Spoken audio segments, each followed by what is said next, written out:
Colocar de pé e abre a sua Bíblia no livro que Paulo escreve aos Romanos, no capítulo 8, que fala dessa história, a partir do verso 31. Romanos 8, 31. Não se distraia, porque vai ser uma palavra curta. Porque nós queremos celebrar a ceia juntos. Algumas coisas que nós queremos celebrar ainda hoje. Romanos 8, 31, você encontrou? Diga amém. Se você não encontrou, vai ser projetado na tela. Que podemos dizer diante dessas coisas tão maravilhosas? Se Deus é por nós, quem será contra nós? Se Ele não poupou nem mesmo o próprio Filho, mas entregou por todos nós, acaso não nos dará todas as outras coisas? Quem se atreve a acusar os escolhidos de Deus? Ninguém, pois o próprio Deus nos declara justos diante dele. Quem nos condenará então? Ninguém, pois Cristo Jesus morreu e ressuscitou, e está sentado no lugar de honra à direita de Deus, intercedendo por nós. O que nos separará do amor de Cristo? Serão aflições ou calamidades, perseguições ou fome, miséria, perigo, ameaça de morte? Como dizem as Escrituras, por causa de ti, enfrentamos a morte todos os dias. Somos como ovelhas levadas para o matadouro. Versículo 37. Mas apesar de tudo isso,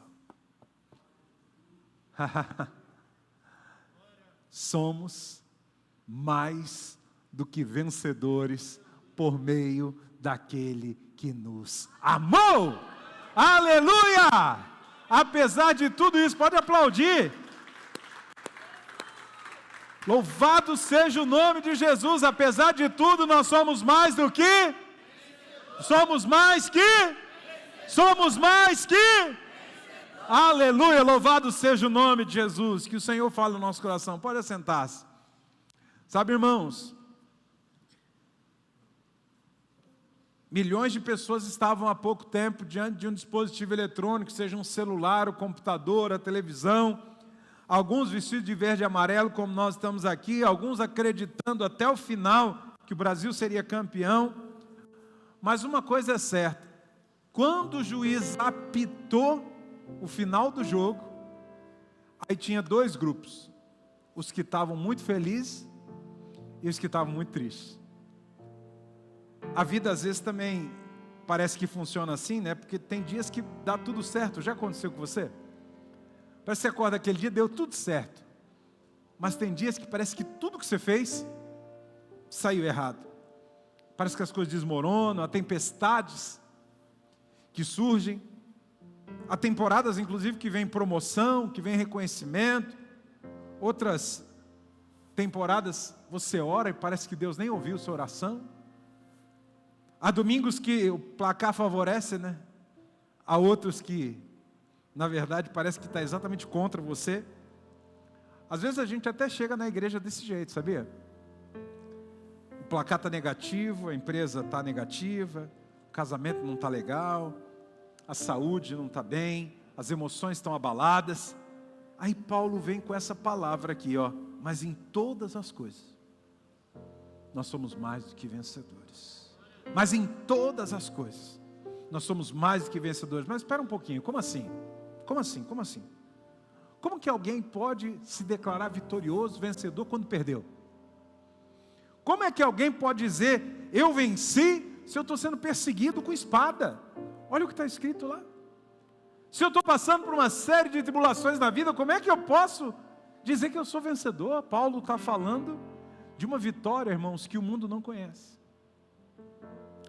Na verdade, o que significa ser mais do que vencedores é muito poderoso, porque no texto original, a palavra que Paulo usa para mais que vencedores é uma palavra que é usada raríssimo no grego, porque ela fala de uma hipervitória. Exatamente, se fosse transliterar a palavra, seria hipervitória. E hiper é uma coisa que está acima, está além, está superior, né?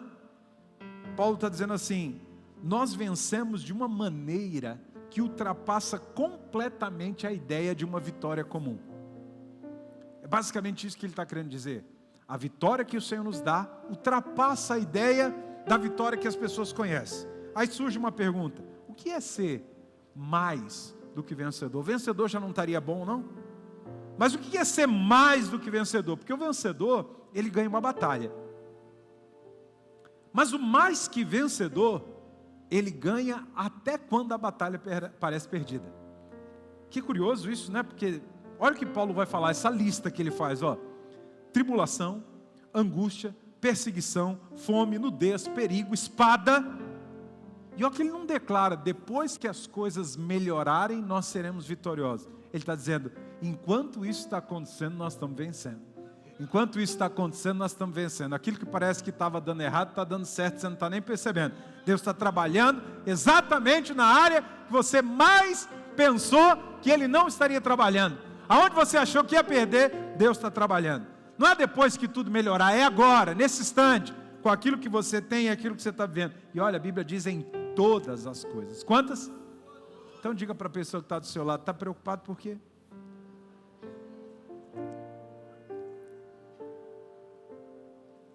Em todas as coisas. Ou seja, enquanto a luta acontece, enquanto a lágrima cai, enquanto a perseguição continua, enquanto a resposta ainda não chegou, nós somos mais do que vencedores. Que tipo de vitória é essa? É uma vitória que não depende das circunstâncias. Irmão, eu preciso que você coloque isso no seu coração. A vitória que o Senhor tem para nós é uma vitória que não depende das circunstâncias. As circunstâncias podem estar completamente contra você. Ainda assim, você ser mais do que vencedor. Porque é possível estar chorando e vencendo. É possível estar sofrendo e continuar vencendo. É possível perder algo importante sem perder o que realmente importa. Talvez o placar hoje seja desfavorável, mas é interessante que Deus nunca mediu a vida de ninguém pelo placar. O vencedor, ele derrota o inimigo, mas o mais que vencedor, ele consegue ser capaz de transformar o que o inimigo usou contra ele numa ferramenta de vitória. E olha que revelação impressionante de Romanos capítulo 8. Sabe o que o inimigo imaginava? Que ele ia destruir José. O que aconteceu com José? Governou o Egito. O que o inimigo queria? Acabar com Davi, com sua reputação e com a sua vida. Como é que Davi terminou? Como rei. O inimigo queria destruir a igreja. Lá na época de Jesus. Como é que termina? O evangelho se espalha por todos os lugares e nós somos hoje resposta de tudo isso. Olha o que nós vamos fazer aqui. Satanás imaginou: venci na cruz. Mas depois do terceiro dia, teve um barulho ensurdecedor, porque lá no inferno, diz a Bíblia, Jesus foi e tomou a chave da casa do diabo, que a Bíblia diz que ele tem nas mãos o poder do inferno, a chave do inferno e da morte. Satanás achou que tinha vencido, mas ao terceiro dia Jesus ressuscitou. E é por causa da vitória da cruz que nós estamos aqui.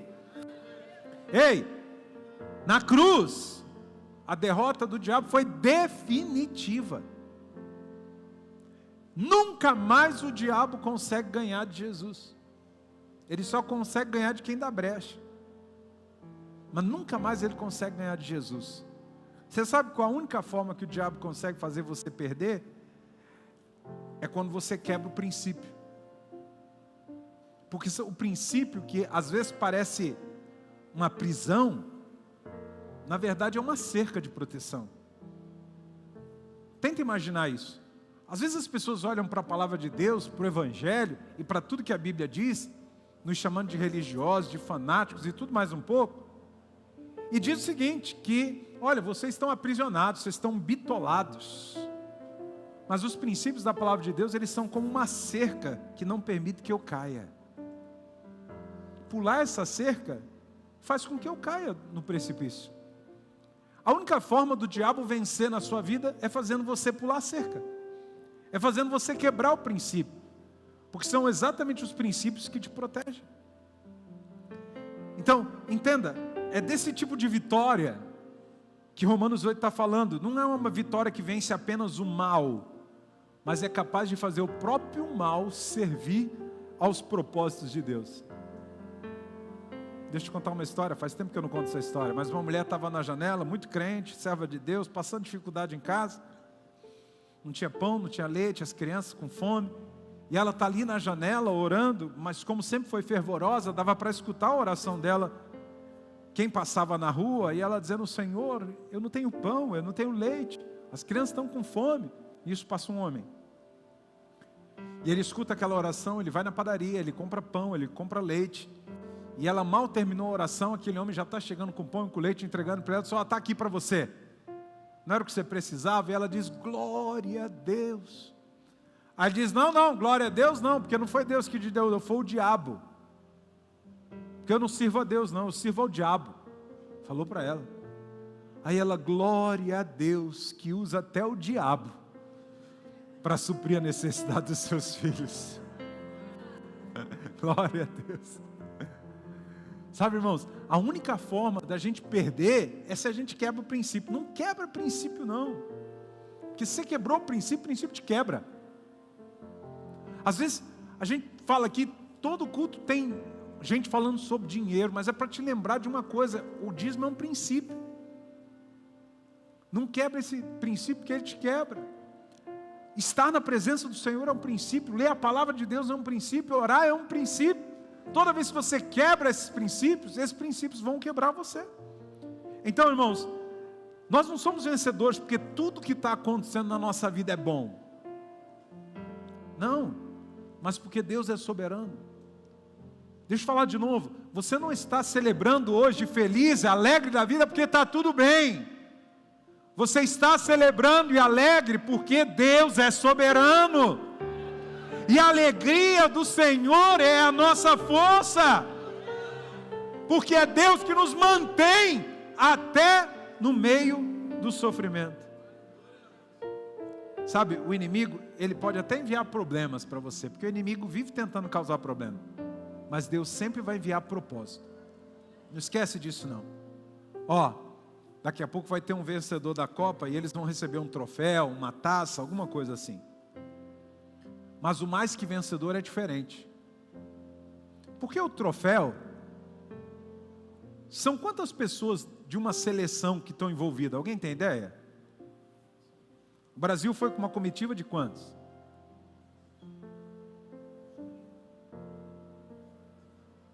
Noruega levou a própria comida deles, né? Levou o próprio cozinheiro, tudo isso. Quantas pessoas será? São 22 jogadores, não é isso? 30, 40? Eu até achei que fosse mais. Mais de 50, alguém está dizendo? Sei lá, vamos jogar por baixo 50 pessoas que foram lá? Que você tem o técnico, você tem o fisioterapeuta, você tem o psicólogo, você tem... O que mais tem? Aí vamos supor que essa seleção ganhe o troféu. O troféu fica com qual desses 50? Quem leva o troféu para casa? Como assim? Mas foram eles que ganharam. Onde é que fica?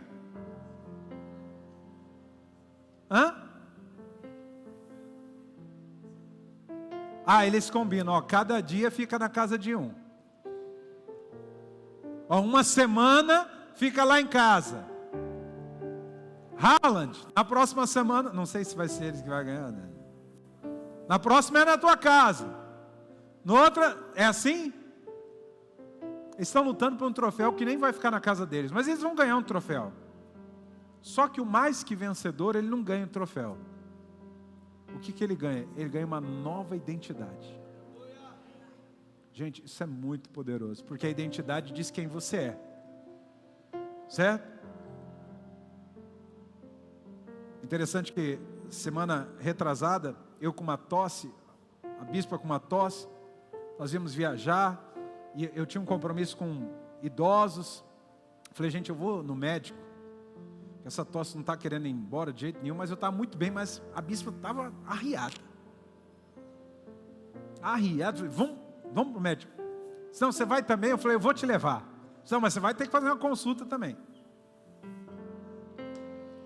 Aí, ela foi para um guichê, eu fui para o outro. Eu vou contar a história toda, mas só para dizer o seguinte: na hora que eu apresentei a minha carteirinha do plano, a mulher disse: eu quero um documento com foto. Por quê? Eu não já estava falando que era eu? Eu dizendo que era eu mesmo. Ela não aceitou, não. Eu tive que provar. Pastor já passou por isso, né? Pastor passou um perrengue, né?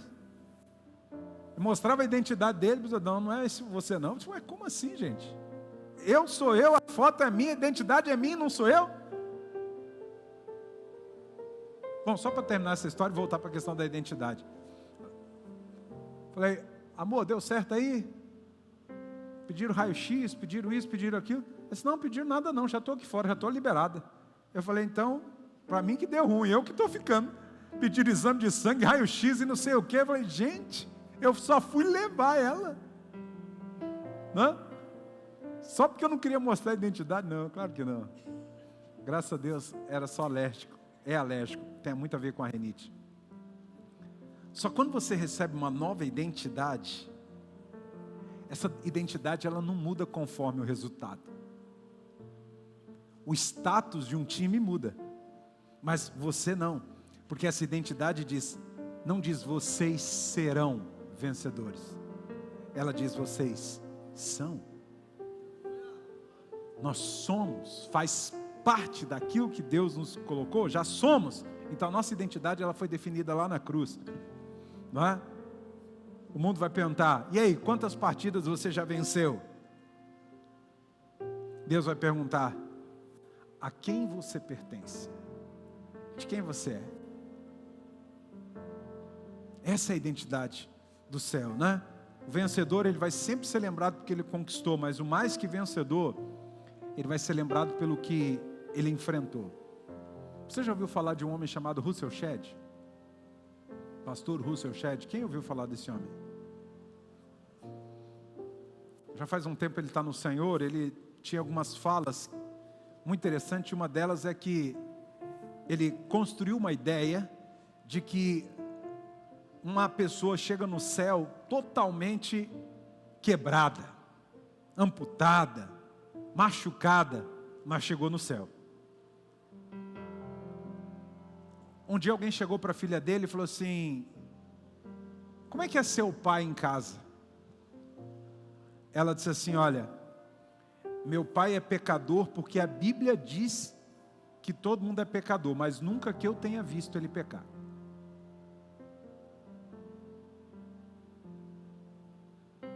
Será que essa pessoa que está do seu lado aí já viu você pecar?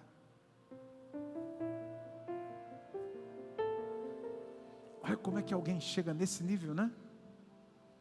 Ei, não é por aquilo que a gente conquistou, mas é por aquilo que a gente enfrentou. E aqui está a diferença mais profunda, porque os campeões eles carregam medalhas, mas os discípulos carregam cicatrizes. Cicatriz é aquilo que você mostra contando uma história daquilo que já passou. Normalmente você não mostra ferida. Alguém diz assim: olha, essa cicatriz aqui foi quando aconteceu isso, isso, isso, isso. Não? Paulo está escrevendo, não sentado num palácio, mas cheio de açoites, tendo passado por prisões. João escreve depois que ele sai de exílio. Ele não estava falando de teoria, ele estava falando de experiência. Pessoas que perdem batalhas na hora que elas não querem enfrentar as lutas. Eita, que negócio ficou meio esquisito na sua cabeça.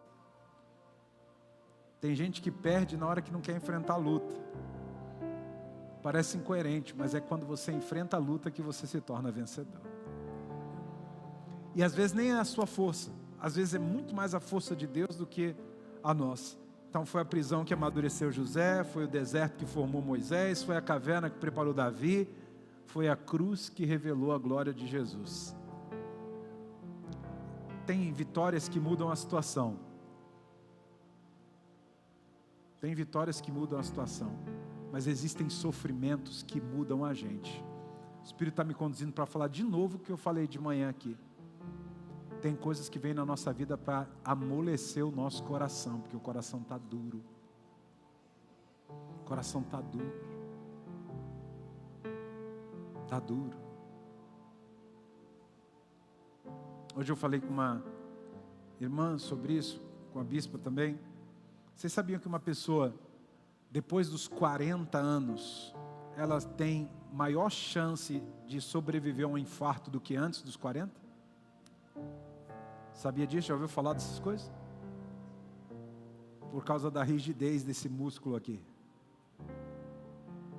Muito rígido. Então, quando a pressão vem, ao invés de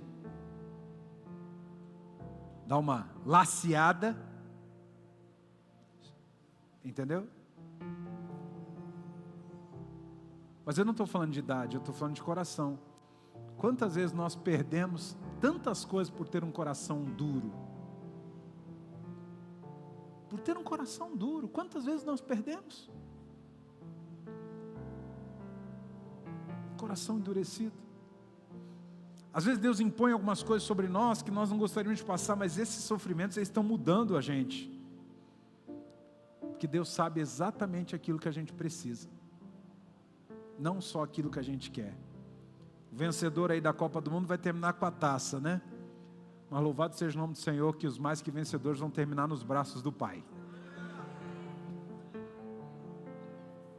Aleluia. Que é a taça ou que é os braços do Pai? Ah, eu quero para os braços do Pai. Hoje não, né? Mas vai terminar nos braços do Pai, porque Paulo está dizendo, não é a morte, não é a vida, nem anjo, nem principado, nem presente, nem futuro, nem altura, nem profundidade, nem qualquer outra criatura poderá nos separar do amor de Deus. Nada. Ganhando ou perdendo, nós somos mais do que vencedores. Interessante demais, né? Ganhando ou perdendo, nós somos mais do que vencedores. Vamos orar agradecendo ao Senhor por isso. Fique de pé aí no seu lugar.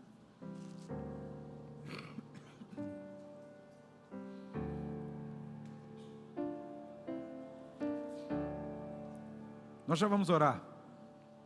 Hoje, domingo, Brasil perdeu. Se tiver amanhã, eu espero que tenha, a vida continua. A vida continua.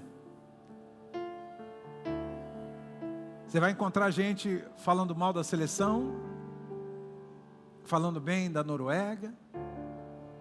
Você vai encontrar todo tipo de gente falando todo tipo de coisa, mas a vida continua. Porque toda vitória humana tem prazo de validade. Toda vitória humana tem prazo de validade. Toda derrota humana também. Agora existe uma vitória que nunca envelhece, que é a vitória de Jesus na cruz. E a vitória de Jesus na cruz é a vitória que nos alcança. Feche seus olhos por um instante, eu queria que você enchesse seu coração de gratidão hoje. Sei que você não está preocupado com um jogo de futebol, eu sei disso, senão você nem estaria aqui.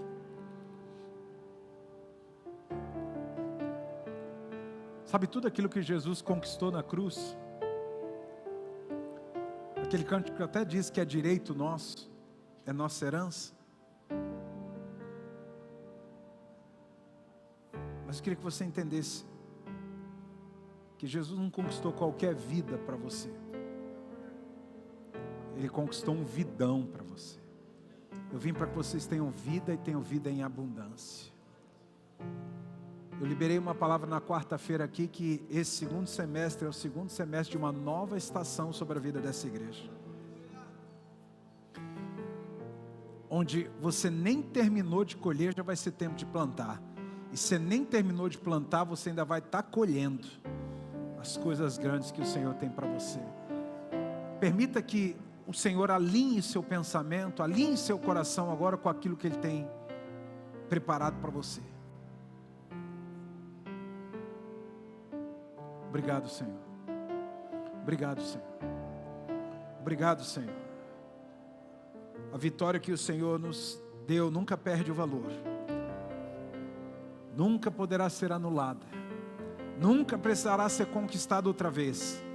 Quando o Senhor declarou, está consumado, o campeonato eterno terminou, o pecado foi vencido, a morte foi derrotada, o inferno foi desarmado, Satanás foi exposto, a graça triunfou, a esperança nasceu, e todos que nasceram em Cristo passaram a fazer parte dessa vitória.